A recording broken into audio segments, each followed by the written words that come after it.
লক্ষ লক্ষ মানুষ। রাঙ্গুনিয়া উপজেলার দক্ষিণ রাজানগর ইউনিয়ন বিএনপি ও অঙ্গ সহযোগী সংগঠনের উদ্যোগে ইফতার মাহফিল অনুষ্ঠিত হয়। বিশাল আকারের ইফতার মাহফিল করতে পেরে মার্চের 21 তারিখ শুক্রবার বিকালে দামারহাট B8 পাবলিক লাইব্রেরি মাঠে এই উপলক্ষে আয়োজিত সভার সভাপতিত্ব করছে দক্ষিণ রাজানগর ইউনিয়ন বিএনপির আহ্বায়ক ফজলুল ইসলাম ফজু। প্রধান অতিথি আছেন চট্টগ্রাম উত্তর জেলা বিএনপির যুগ্ম আহ্বায়ক অধ্যাপক ইউনুস চৌধুরী। বিশেষ আকর্ষণ আছে উত্তর জেলা বিএনপির সাবেক যুগ্ম আহ্বায়ক অধ্যাপক আজম খান।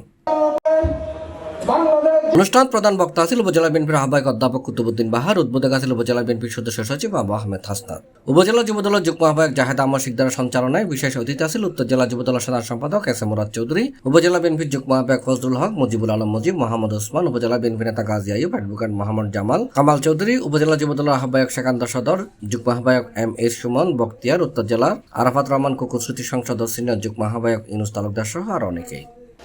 ইফতার মাহফিল রাঙ্গুনিয়াতে অনেকগুলো হচ্ছে।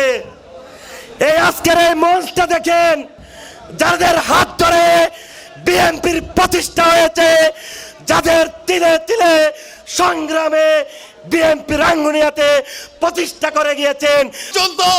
জাতীয়তাবাদী দলের ভারপ্রাপ্ত চেয়ারম্যান জনাব তারেক রহমানের একজন ক্ষুদ্র কর্মী হয়ে বেঁচে থাকতে চায়।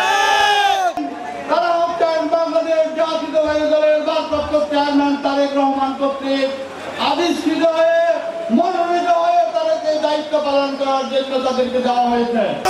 তলায় পড়ে যাব তাই উদাত্ত আহ্বান জানিয়ে রাঙ্গুনিয়ার যে হোক না কেন, রাঙ্গুনিয়ার যে সন্তান হোক না কেন, আগামী দিনে জাতীয় সংসদে আমরা যেন রাঙ্গুনিয়ার সন্তানকে দেখতে চাই। ঐক্যবদ্ধ হয়েছে, রাঙ্গুনিয়ার মানুষে রাঙ্গুনিয়ায় নেতৃত্ব দিবে। এইখানে আমি আরেকটা জনসভা করেছিলাম, আমার এখনো মনে পড়ে, আমি তখন রাঙ্গুনিয়া বিএনপির সাধারণ সম্পাদক। এই 17টি বছর এই আওয়ামী লীগেরও এই আওয়ামী মাফিয়া সরকারের নির্যাতনের কারণে আমরা যারা মুসলমান ধর্মাবলম্বী আমাদের কোনো ইফতার পার্টি করতে দেওয়া হয় নাই। আমি আপনাদের পাশে আছি, আপনাদের পাশে থাকবো। শেষে মুসলিম উম্মার শান্তি কামনায় বিশেষ মোনাজাত পরিচালনা করা হয়। ইউনিয়ন বিএনপির থেকে আমাদের ইফতার মাহফিল কবুল আর মঞ্জুর করেনি। C+TV আমাদের আহ্বানটা পৌঁছে দিতে পারি। আমাদের